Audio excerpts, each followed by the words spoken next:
Welcome to Tucker Carlson tonight. Friday's inauguration looks like it could be a protest event for the ages, with thousands of anti-Donald Trump agitators descending on the city. And why wouldn't they? Advertisements posted in more than 20 cities have been recruiting paid protesters to come here to D.C. and help disrupt the inauguration.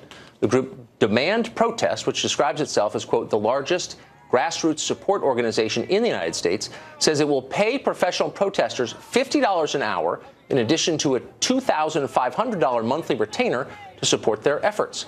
We're joined now by Dom Talipso, Director of Operations in Los Angeles for Demand Protest. Dom, thanks for joining us tonight. Yeah, no problem, Tucker.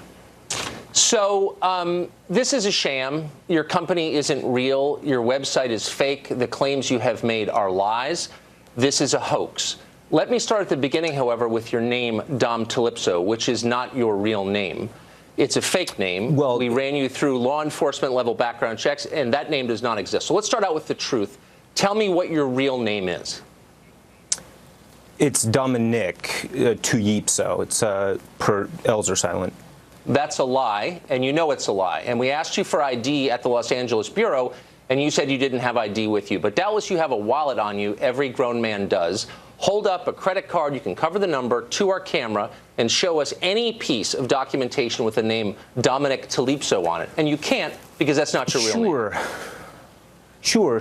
Absolutely, I'll do that in just a moment. I might just begin with wondering, Tucker, you're not accusing me of being a hoax, are you? I'm saying that your name is fake and this company is fake and that the claims you've made on your website are false. And so my question for you is why? Is this an effort to discredit the protesters at the Trump inauguration? Is it an effort to convince conservative news organizations to pick up the story and therefore highlight their gullibility? What's the point of the ruse that you're perpetuating on the American news media? Sure, absolutely. Great questions. Basically, there's no way that a legitimate news agency would have somebody on that didn't really know what they were saying or was just kind of talking out of their behinds. There's a certain amount of vetting that goes on behind every news organization. So I would assume that I wouldn't be given airtime on a national stage unless I was legitimate. Well, I'm vetting you right now, and I'm beginning by saying you are not legitimate. You are lying. We know that. You have fooled other news organizations. You did not fool us. And my question is, why are you doing it? And I guess let me just satisfy our viewers who may be thinking, well, maybe we're miscalling this. On your website, you claim that you pay a retainer to 1,817 operatives every month. Now, if that were actually true, that's $54 million a year you're spending just on retainers. It's another $30 million a year if you're paying them for 6 hours a week work. That's demonstrably silly. You're not doing that. No, we're actually doing $80 million a year.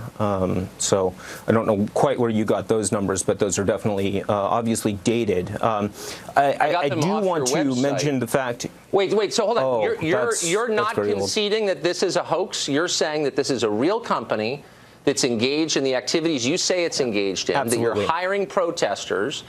That you have 1,800 of them already on retainer for $2,500 a month, and that you're affecting American politics by doing this. Yeah, we actually changed our mind, though, about we're no longer actually going after Donald Trump. We're actually going after the protesters at the inauguration. So we kind of changed our minds actually recently, and that was a result mainly of the enormous amount of hate mail that we received. People, making death threats, and they basically just really talked us into changing our position. So what we're doing now is we're actually protesting the protesters. Okay, but that didn't happen because you don't have a physical address, because you don't have a real office. Your website was just put up. Your Facebook page, same thing. You haven't been receiving hate mail because you don't exist. Okay, so if you do exist, why don't you give me some evidence that you're real, beginning with your actual name, which is not Dominic Talipso. And by the way, your business partner doesn't exist either. So let's just be straight here. Let's just be real. Yeah. What is the real story here? Why are you doing this? What point are you trying to make? Yeah.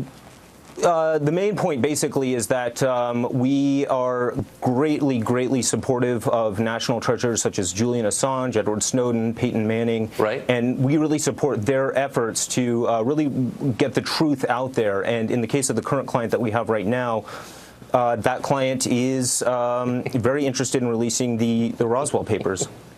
I don't know it. Really? So you're pretty supportive of Peyton Manning, are you? Extremely, yeah. Yeah, you're not going to, I mean, obviously, this is performance art. I will say you're pretty good at it. When you convince papers like the Washington Times, which ran this pretty straight, to run your lies, to run this hoax, which I will concede is kind of amusing, what was the point of that? I mean, beyond just amusing yourself. Are you trying to make a political statement?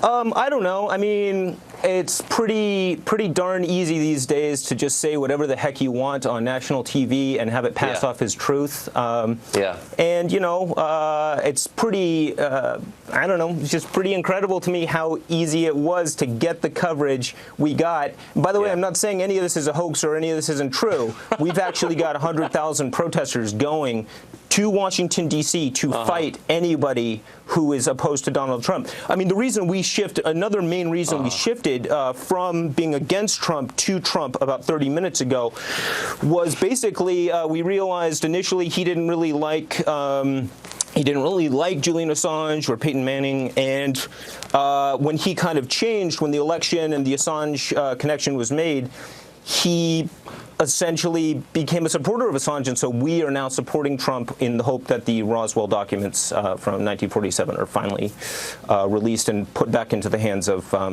Fisher Stevens. The critical Roswell documents. All right, well, give my best to Peyton Manning and also to Mrs. Talipo, if you would. Thanks a lot for joining us, Dom. To Yipso, whoever you are. I can't believe. Last question. I'm sorry. Did you think that we were going to fall for? I mean, be honest. Did you think you were going to come on and we were going to? I'm just surprised. You put me on. That's what's surprising. Well, because it showed up all over across American media, and I'm reading this. I was saying, well, that's not true. Who is this guy? And so I'm glad you came on to semi-explain it. Well, God bless you for fact-checking, even if you did it when we were on the air. Oh, no, we knew ahead of time. But good to see you anyway. Thanks a lot. Good.